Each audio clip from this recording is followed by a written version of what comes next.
I'm David Moreno, 42, my son's father, and the man who paid for half the renovations in this very church.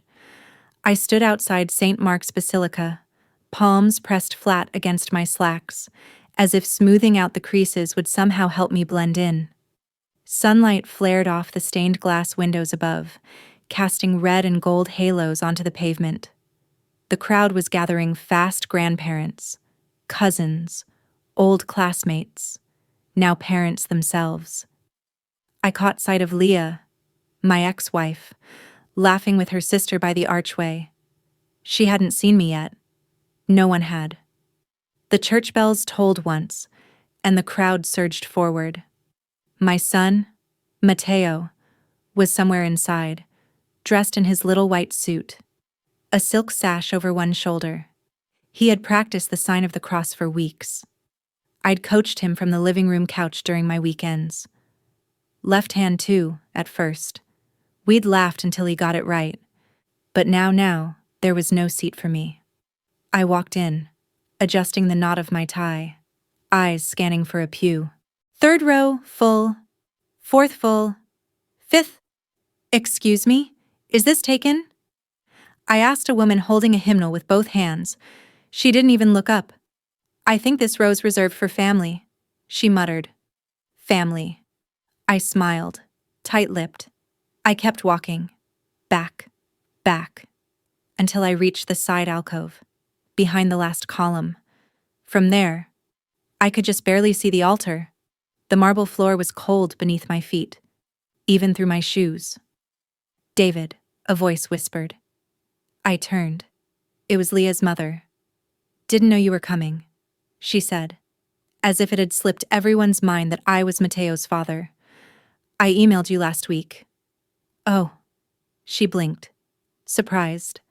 I guess it got lost. She turned without another word.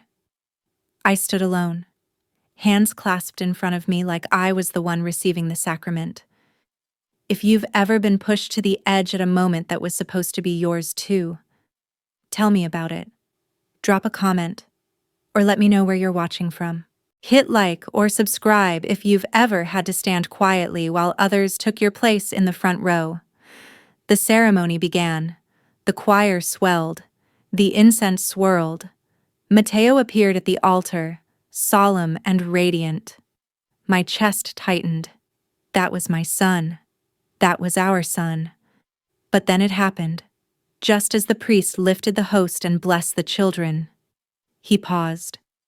I'd like to offer a special thanks, he said, turning from the chalice to the person who made today's celebration possible. When our church suffered water damage last fall, when the altar cracked, when our roof nearly collapsed, one person quietly stepped forward. Heads turned. He didn't ask for recognition. He didn't ask for a plaque. But without him, this place wouldn't be standing today. Mr. David Moreno, thank you for rebuilding our sanctuary. Gasps scattered like doves. I watched as people twisted in their pews to look back, to look at me. Eyes widened. Leah turned slowly. Her sister's hand dropped from her mouth. Even the woman with the hymnal stared now.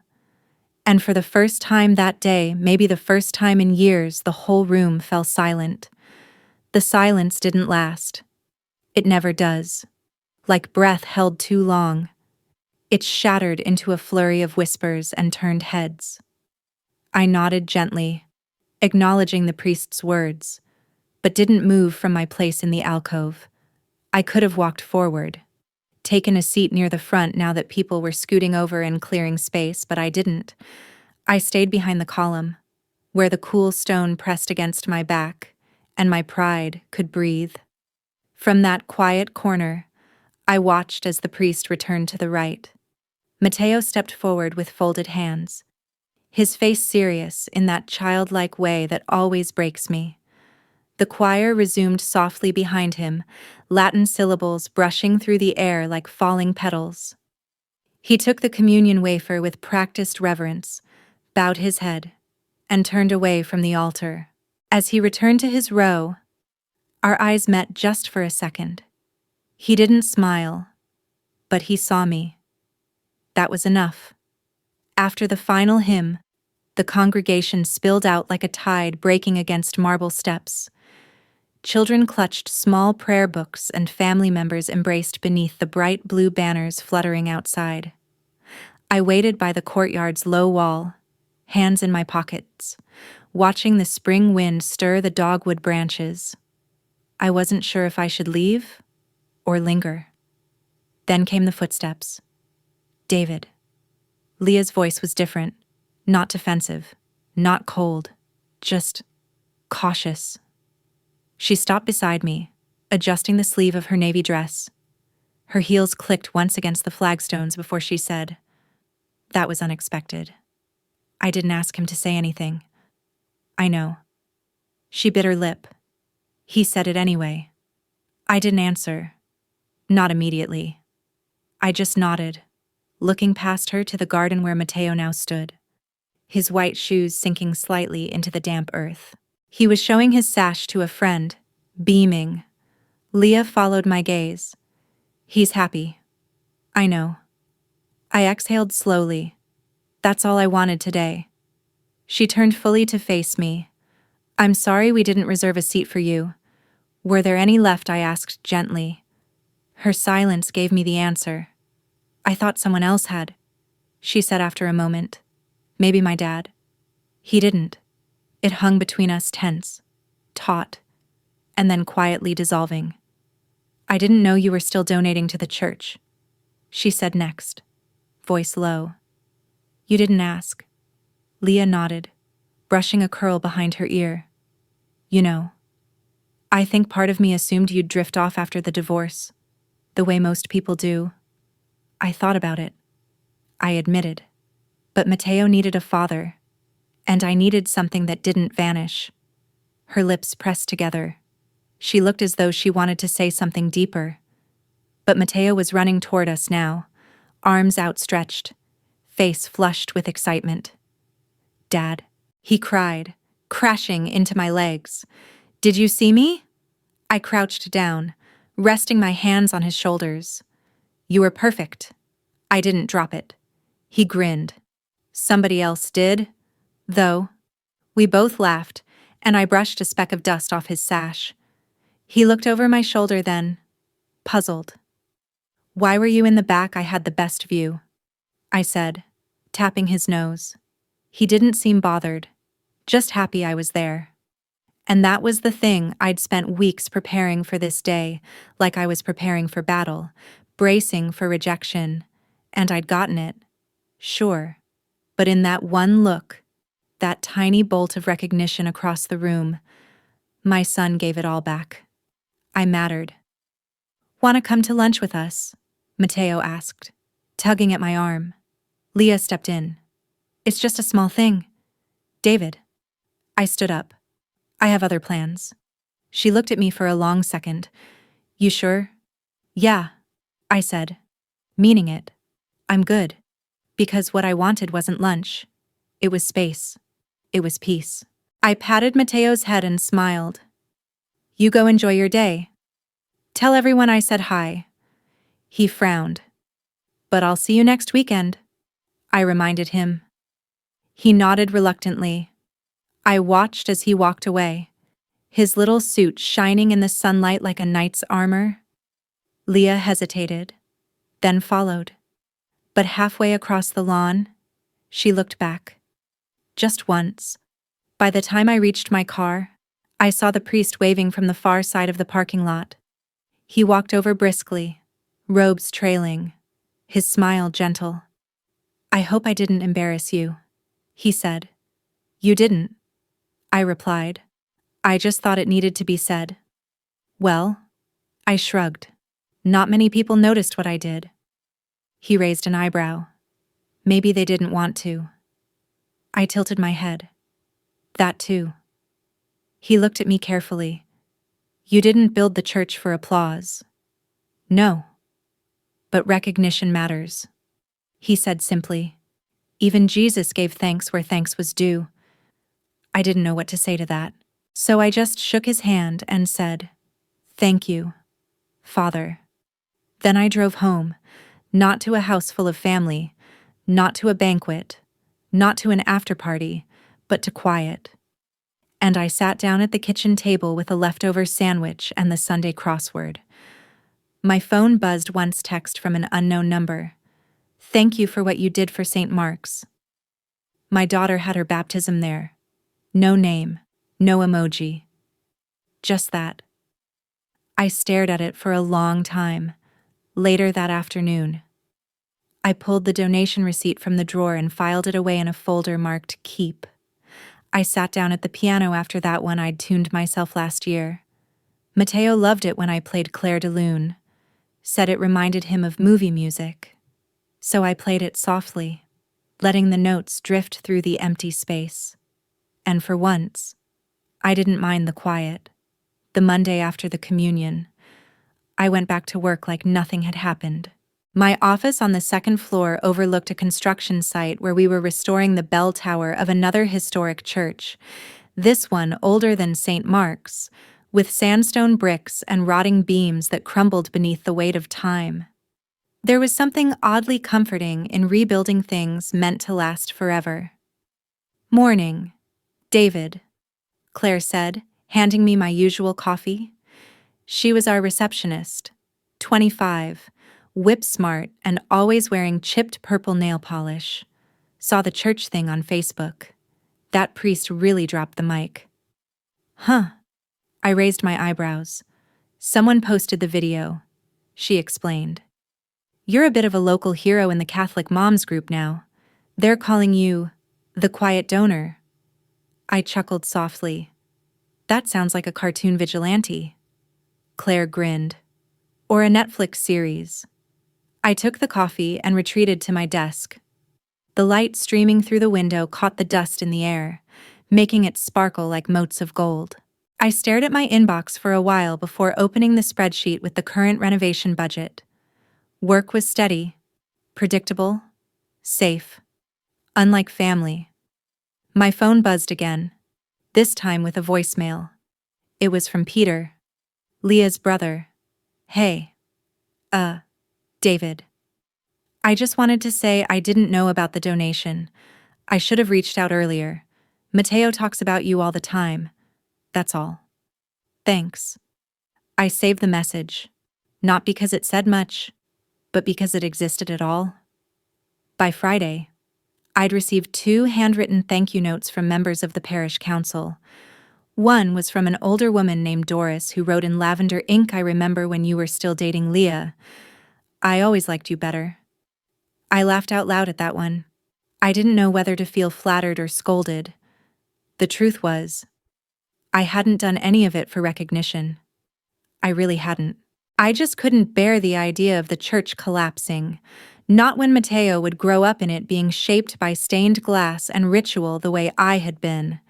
Still, when someone sees you, really sees you, it catches in your chest like a breath you didn't realize you'd been holding. That Saturday, when Mateo came over, he was still glowing from his big day.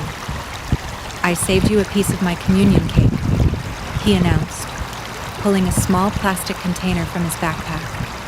The frosting was smudged, and the cross decoration had melted into a vague squiggle, but I ate it like it was gold. He leaned his elbows on the kitchen counter. "Why didn't you come to the restaurant after I didn't want to take the spotlight?" "But you were in the video." "What video?" "The priest part." Everybody watched it again later. Mom looked super shocked. He giggled. I smiled. Well, that's life. Sometimes you surprise people. Can I surprise people like that one day? You already do, I said. Later, we went to the park and kicked a soccer ball around. A few other kids joined in, and soon we had a mini-game going. I watched Mateo run, arms flailing, legs determined, the sun bouncing off his dark curls. One of the moms on the bench leaned toward me. "Your son's good," she said. "Fast." "He gets it from his mom," I replied. She looked at me. "You're the guy from the communion." I nodded. "My sister's the organist at St. Mark's. She told me what you did." "It wasn't much," I said quietly. She tilted her head. Maybe not to you, but to people who believe in that church it meant something. The ball rolled over to my feet, and I passed it back to the kids. For a while, I didn't say anything, just watched the game unfold. The wind picked up, fluttering the trees. I thought about how silence had always followed me like a second shadow during the divorce, at family gatherings, on birthdays where Leah forgot to include me in group messages. I had learned to be okay with that, but now it was different. Not louder, just clearer. That night, Matteo sat on the floor building a Lego cathedral while I reheated lasagna. Do you think God watches everything? He asked suddenly, not looking up. I don't know. I said, maybe not everything, but the important stuff. I knelt beside him. Maybe he watches what you do when no one else does. He nodded, satisfied. Like when you fixed the church. Something like that. We sat in silence for a while. The only sound the click of plastic bricks. The next day, I received a call from the parish. They wanted me to attend a donor breakfast. Nothing fancy. Just coffee and croissants in the church hall. I almost said no, but then I remembered Matteo's face when he said, like when you fixed the church. That look meant something. Maybe it was time I stopped standing behind columns and started taking my seat. The breakfast was held the following Sunday. I wore the same tie from the communion. The folding chairs were arranged in a wide circle beneath paper streamers. There were about 20 of us there, and the moment I walked in, several people came over shaking my hand, thanking me, introducing themselves. It was strange, not uncomfortable, but surreal. Then the priest stood up. He didn't single me out again. This time, he spoke about legacy, about what it means to give without being seen, about the invisible hands that shape sacred places. He ended the speech with, "May we all live in such a way that, even if our name is never mentioned, the walls still stand because of us." And that line stayed with me. When I went home, I found a drawing tucked inside Matteo's backpack. It showed a stick-figure church, crooked but recognizable, with a tiny person next to it holding what looked like a hammer. At the bottom he'd written, "My dad built this so I could be with God." I taped it to the fridge, next to a grocery list and an old magnet from a beach trip we barely remember. But it held its own. It deserved to. That evening, I sat outside on the porch as dusk folded the sky into layers of lavender and gray. I thought of all the things people never say. The silent acknowledgments, the small kindnesses, the invisible bricks that build the places we come back to again and again. Sometimes you don't need applause. You just need the walls to stand. The next time I ran into Leah's family was at her father's retirement party. It was a catered affair in a private banquet hall at the golf club, all polished wood and white tablecloths. Matteo had invited me personally. He'd called during the week, excitedly telling me there'd be mini crab cakes and a chocolate fountain. "Please come, Dad," he'd said. "I want you there." So I went. I arrived 15 minutes early and stood for a while in the parking lot, watching the clouds shift behind the clubhouse spires. I wasn't sure what I expected. Cold shoulders? Maybe. Polite nods and ignored glances. That had been the pattern for years since Leah and I split. Since I refused to get drawn into arguments about custody or money or old decisions that never aged well. But inside, the mood was cheerful, upbeat. People laughed too loudly near the bar. Glasses clinked. Matteo spotted me first and came running in his little blazer. "You made it." He grinned, throwing his arms around my waist. "Of course," I said, smoothing his hair. "Wouldn't miss crab cakes and chocolate fountains." He dragged me through the crowd, past strangers and not quite strangers, until we reached the long banquet table where Leah stood beside her father, giving instructions to the servers. When she saw me, she blinked in surprise. Not annoyance, just a moment of adjustment. "Hi," she said, folding her hands. "Didn't realize you were coming this early. Mateo asked me to," I replied. Her father stepped forward. "David, we hadn't spoken in over 2 years. Not directly, not since the mediation about school enrollment. But now," he extended his hand. "I owe you thanks," he said simply. "The church, what you did. I didn't realize how far you went." "It wasn't about going far," I said, shaking his hand. "It was about Mateo." He nodded, and for a second, his eyes looked softer than I remembered. "You're a good father." I didn't know how to answer that. Compliments from him always landed like rare birds, sudden, beautiful, hard to believe. We moved to the cocktail area, where I nursed a soda water and tried not to look out of place. Leah's cousin, Alan, approached and made small talk about real estate prices. Her aunt asked if I was dating again. Someone else tried to pull me into a conversation about golf, which I politely declined. And then, during the toast, Leah's father, glass in hand, mentioned me. "In life," he said, "we don't always agree with every decision our children or their spouses or ex-spouses make, but sometimes, with time, we realize that the quietest ones were doing the most important work. So thank you, David, for everything you've done for Mateo. You've been steady, and that matters." A few heads turned toward me. No applause, no grand gesture, but something warmer than either acknowledgement. After the speech, Leah joined me by the dessert table. "He didn't tell me he was going to say that," she admitted. "Neither did the priest," I said. She looked at me carefully. "It's been a strange few months." I waited. "I guess I didn't expect people to keep bringing you up." "I didn't expect it either," I said. "I just showed up." She laughed quietly, like a secret had just been broken open. "Well, apparently, that's all it takes." We talked for a little longer. Not about the past. Not even about Mateo. Just about neutral things. Books. Movies. Something about her job I didn't understand but nodded through anyway. For the first time in years. The conversation didn't have barbed edges. Later that night, as I walked Mateo to the car, he looked up at me and said, "Do you think Grandpa likes you?" Now I smiled. "I think he's remembering who I really am." He nodded seriously. "I think you were invisible to them before. Like when you put lights up in a tree but no one sees the wire. That stuck with me." Out of the mouths of children, as they say. Over the next few weeks, more little moments like that occurred. I'd get CC'd in family group emails again. Mateo's school sent me updates that I hadn't seen since the divorce.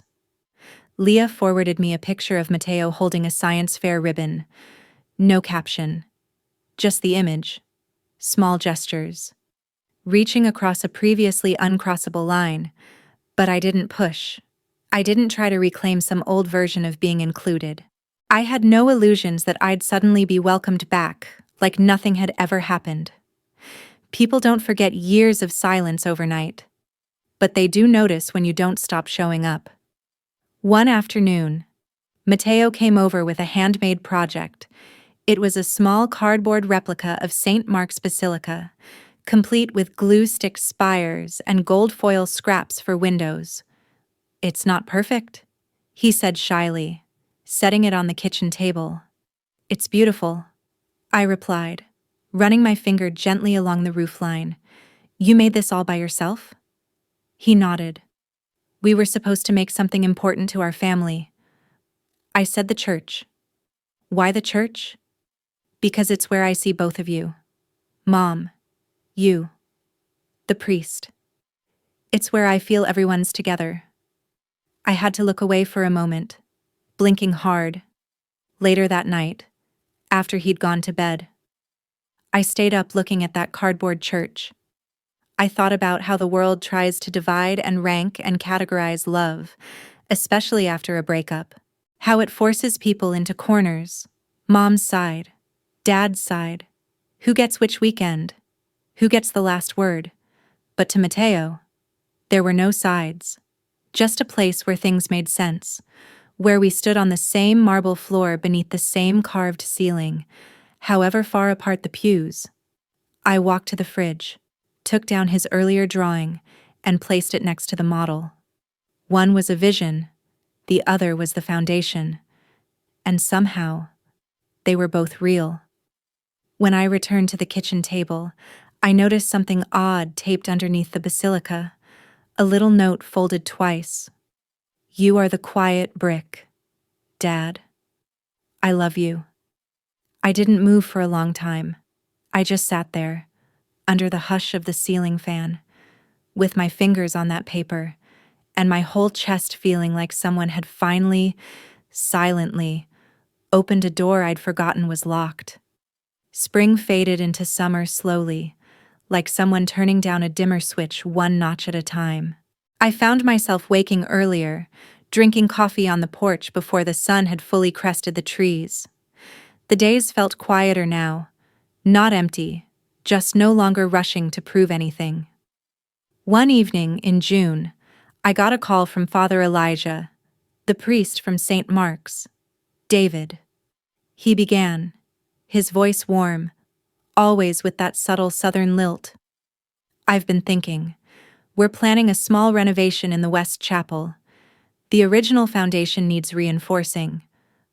I was wondering if you'd consult, just help guide the team. I leaned back in my chair, phone to my ear. You know I'm not on the books anymore. Right. He chuckled. You're always on the books in God's house. Besides, you understand that place better than most architects do. You understand why it needs to feel right. I agreed. It was a quiet yes, not a proud one. And a week later, I was standing back inside the sanctuary, the air cool even in the heat of July, tracing my fingers along the cracked limestone of the chapel wall. There was something humbling about it, repairing what others took for granted. Hidden joints, invisible weight. No one ever pointed to the foundation and clapped. But if it failed, everyone would notice. That was the truth I'd been living for years. While I met with the site team, Mateo wandered the aisles with a sketchbook, drawing statues in pencil and labeling them with names like Peaceman and Lady of the Book. He stopped near the confessional and asked, "What do people say in there?" I paused.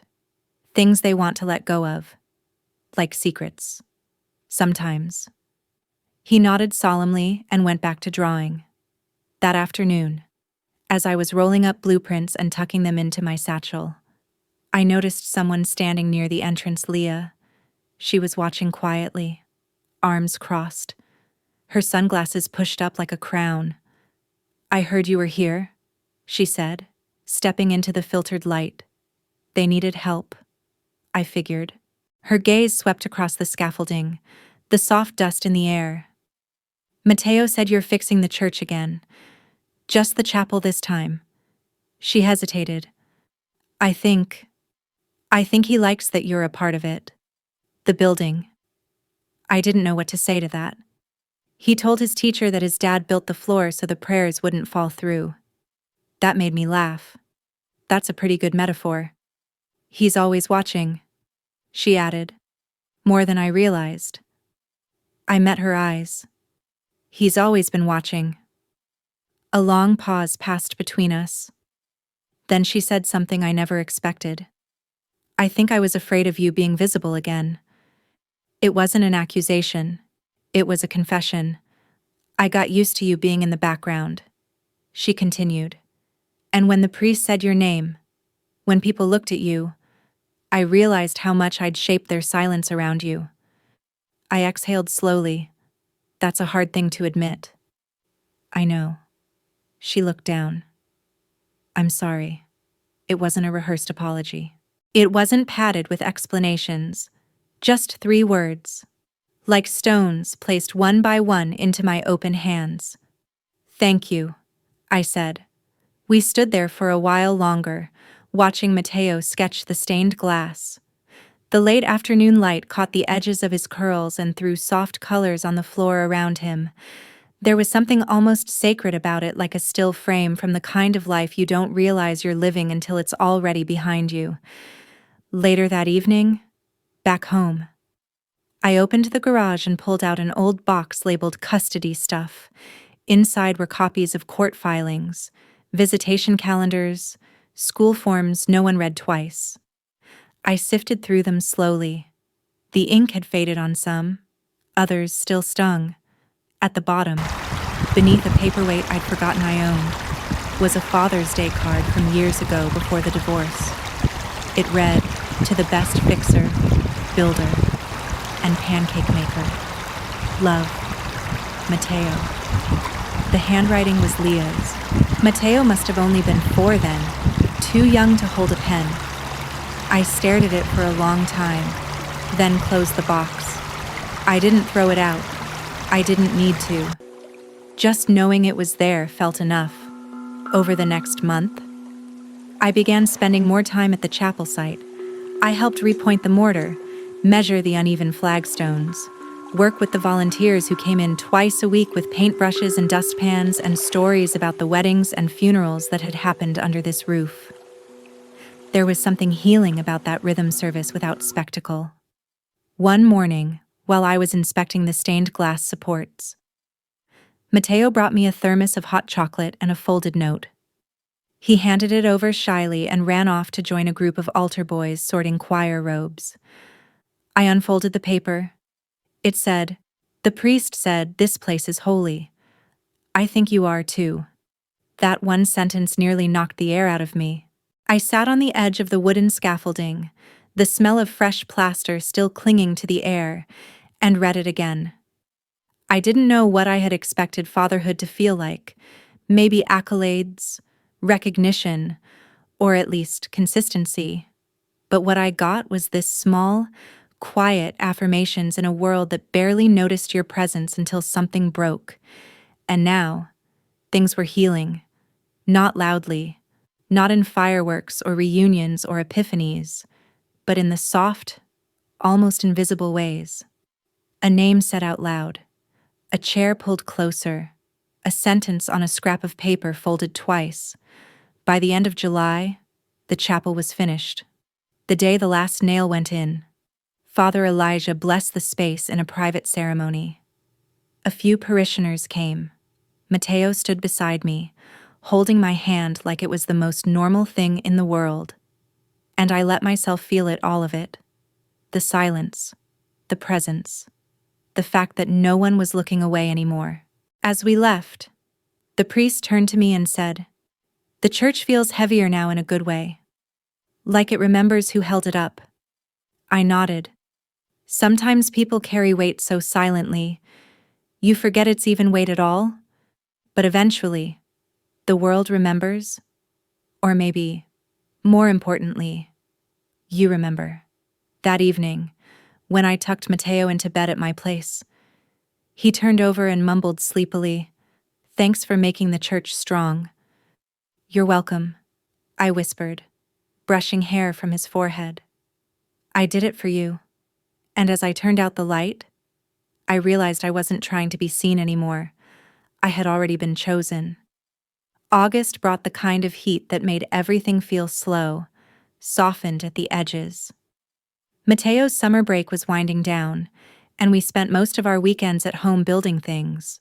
Birdhouses, puzzles, a lopsided bookshelf we proudly agreed to keep because perfect was never the point. One Saturday afternoon, as we sorted screws and wood panels in the garage, Mateo looked up and said, "Did you always know how to fix stuff?" I paused, wiped the sweat from my brow. Not always. I had to mess up a lot first. He nodded thoughtfully, then turned his attention back to the plank in front of him. "I want to fix things too, not just buildings. Like people stuff." "What do you mean, like when someone's sad or when people don't talk anymore?" He glanced at me carefully. Like you and Mom. That stopped me. I crouched beside him, setting the screwdriver down. Mateo, I want you to know something. Just because two people stop being married doesn't mean they stop being a team. Not always. We both love you. That never broke. He looked down at his shoes. But I see things. Like how people talk when they think I'm not listening. I didn't push. I just waited. I used to think you were just gone. But you weren't. You were just quiet. That's true, I said gently. But now I hear your name more. It makes me feel like I wasn't imagining things. My throat tightened. You were never imagining anything. You've always had two parents, even when one was behind the scenes. He nodded again, then turned back to the half-built birdhouse. Later that night, after he'd gone back to Leah's, I sat in the garage alone, staring at the unfinished shelf, the scattered tools, the silent proof of our hours together. I thought about how easy it is to erase someone with silence, not just in courts or custody papers, but in conversations, in gatherings, in casual dismissals that never feel cruel until you string them together and look at the shape they form. I used to imagine confrontation, fantasize about bursting into family dinners, laying out receipts, donation records, emails, texts, all the proof that I had been there, that I hadn't vanished. But what I'd learned over the past few months was simpler, harder, and more meaningful. People change their minds when they feel it, not when they're forced to see it. A few weeks later, the parish newsletter came in the mail. On the back page, there was a photo of the restored chapel. Beneath it, a caption, "Thanks to those who quietly carry the weight." No name, no details. Just that. I clipped it out and taped it to the wall above my desk. One afternoon in early September, Leah called unexpectedly. I was wondering, she began, if you'd be willing to come to parent-teacher night with me. Mateo asked if both of us could go. I blinked. Sure. Of course. We don't have to sit together, she added quickly. We can if you want. She hesitated. Let's see how it feels. That Thursday, I put on a collared shirt and showed up 5 minutes early. The hallway smelled like pencil shavings and hand sanitizer, and paper owls decorated the walls. I hadn't walked through a school hallway with her since before the divorce. She arrived a minute later. We nodded, walked in together. No scene, no drama, just two people parents doing what needed to be done. Mateo's teacher, Ms. Riley, greeted us with a kind smile. He's doing well. He's creative, thoughtful, focused. He draws churches a lot. I laughed. He does that at home, too. He says you built one, she said. I helped. I replied. She gestured to a bulletin board near the front. He wrote a piece for our Who Inspires You project. We walked over. There, among hand-drawn portraits of astronauts, athletes, and firefighters, was Mateo's page. At the top, My Dad Inspires Me. Underneath, a drawing of me holding a hammer beside a stained glass window. The writing read, My dad fixes things, not just buildings. He fixes invisible things. He fixed our church so people could pray again. He helps without saying much. That's what a real hero is. Leah exhaled sharply. I turned and saw her eyes glistening. He never showed me this, she said quietly. He didn't show me either. We stood in silence for a while, side by side, like the old days before everything frayed. But this moment wasn't about looking back. It was about finally seeing the whole picture, what Mateo had always been trying to tell us, what he'd quietly felt all along, on the way out. Leah turned to me. You know, she said, when I first heard you donated to the church, I felt embarrassed. Why? because I'd spent so long trying to pretend you weren't doing anything, that you were just passive. But I was wrong. You were building something the whole time, I just didn't want to look. I wasn't perfect, I admitted. Neither was I. We stood under the school's flickering lamplight, everything humming softly around us. Thank you for showing up, she added. I always did, I said. She looked at me, and for once, I could tell she really heard it. That weekend, Mateo and I went to a hardware store to buy a new set of tools. His hands were getting steadier, his questions sharper. We spent the day making a wooden frame for his drawings. After dinner, he looked up and said, "If I ever become a dad, I want to do stuff like you do. Like what, build things, stay quiet sometimes, but still be there." I smiled. That's more than enough. He leaned against me, sleepy-eyed, and whispered, "You don't have to say much when the walls already remember you." I kissed the top of his head. Outside, the wind stirred the trees. Somewhere, a neighbor's chimes sang faintly in the dark.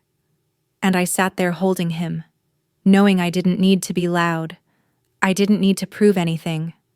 Because somehow, in the stillness of it all, I had become undeniable. By October, the church renovation was no longer a subject of conversation. It had blended back into the building's bones, into the rhythm of weekly services and after-mass chatter. No one stopped to admire the new bricks anymore, and no one needed to. That's how good work lives unseen. Until it isn't. One Sunday morning, I dropped Mateo off at Leah's after our weekend together. He'd forgotten his backpack, and as I waited by the door while he ran upstairs to grab it, Leah stood in the kitchen peeling apples. The smell of cinnamon drifted in from the stove. "You want coffee?" she asked without turning around. I hesitated. "Sure." She poured it into one of those old mugs we used to share when we were still trying, still married, still hopeful. I didn't mention it.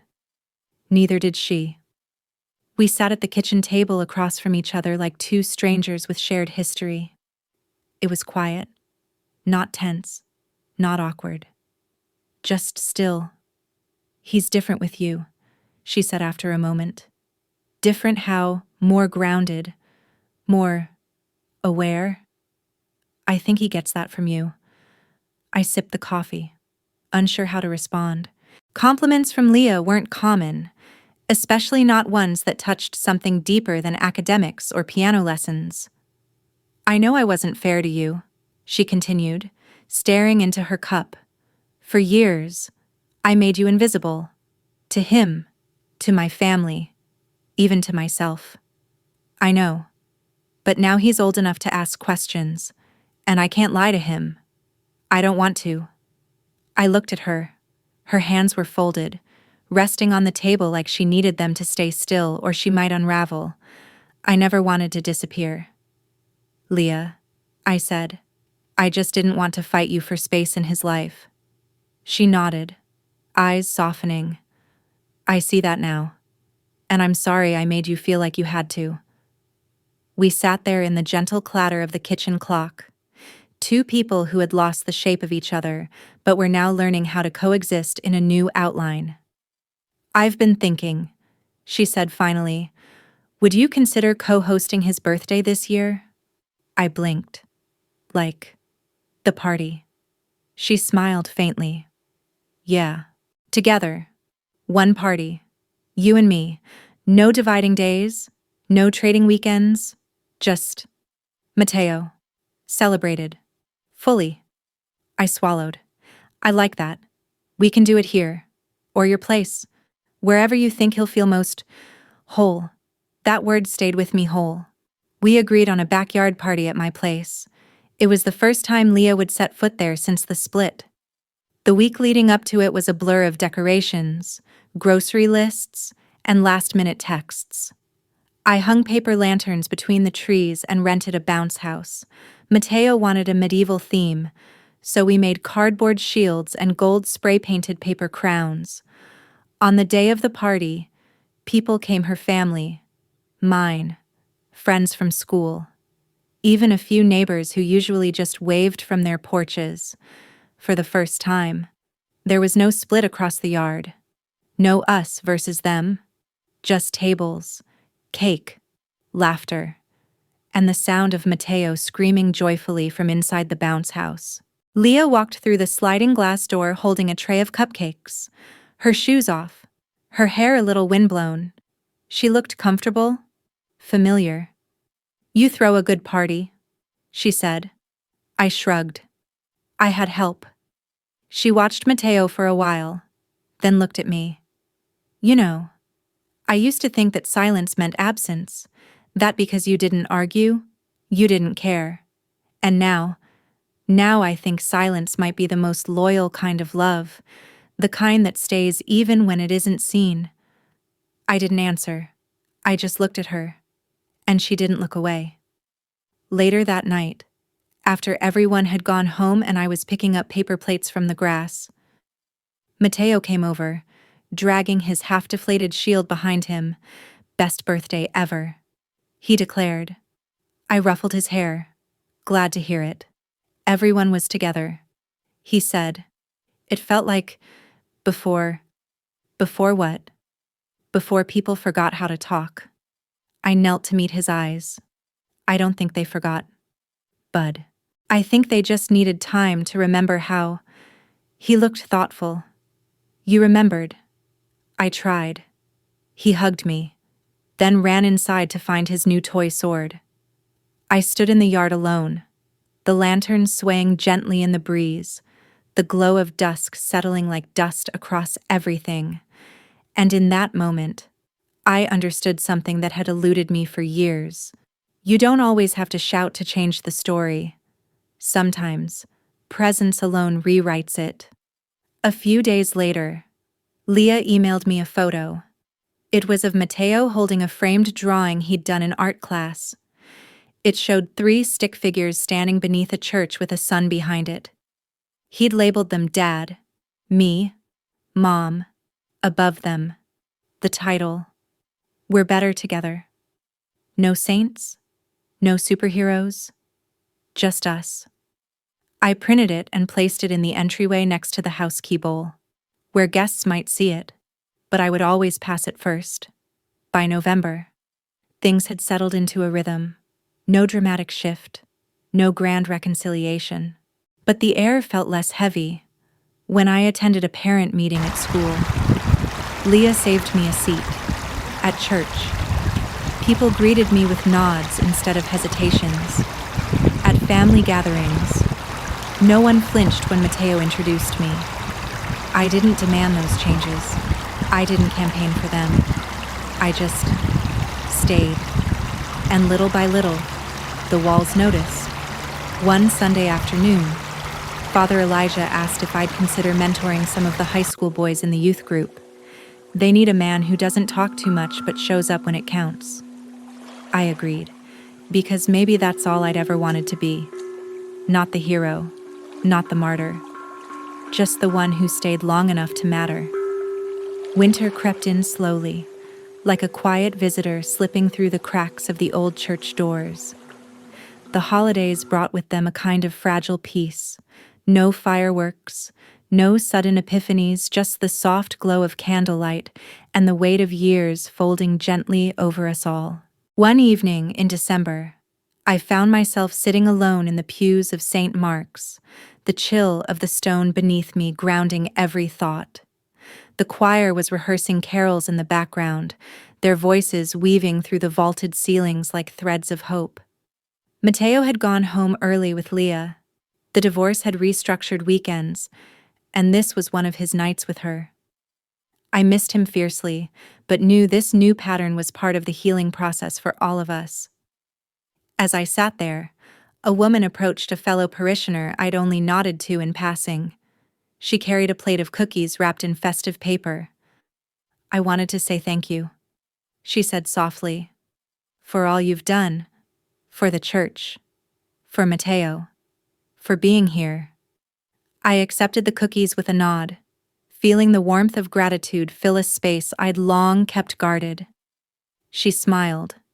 Sometimes the quiet ones are the strongest. I wished I could remember her name. Later that night, I pulled out the box of Father's Day cards and drawings from Mateo, those little reminders that had anchored me through the years of silence and misunderstanding. I placed them carefully on the mantel, beside the small wooden cross I'd carved years ago. The one I'd made the first time Mateo said Dad without hesitation. The house was quiet except for the steady ticking of the old clock in the hallway. I thought about the journey that had brought me here, the loneliness, the exclusion, the slow return from invisibility. I realized that recognition isn't always loud. It's often a whisper, a glance, a shared moment of understanding. The next morning, Mateo came over with a handmade card. On the front, in shaky handwriting, was a simple message. To my dad, who built the strongest walls? Inside, he'd drawn a small family holding hands beneath a shining sun. I made this for you, he said, eyes bright. I hugged him tightly. Thank you, Mateo. This means everything. As the winter deepened, so did my sense of peace. Not the kind that erases scars, but the kind that accepts them as part of the story. One day, Leah called. She wanted to talk not about plans or schedules, but just to check in. We spoke for an hour, like old friends navigating new waters. No blame, no recriminations, just honesty. I realized then that family isn't about perfection. It's about persistence, about showing up, again and again, even when the world tries to forget you. In the quiet moments, beneath the vaulted ceilings of the church or the soft hum of the house, I found myself finally seen not by a crowd, but by the people who mattered most. And sometimes, that's all anyone really needs.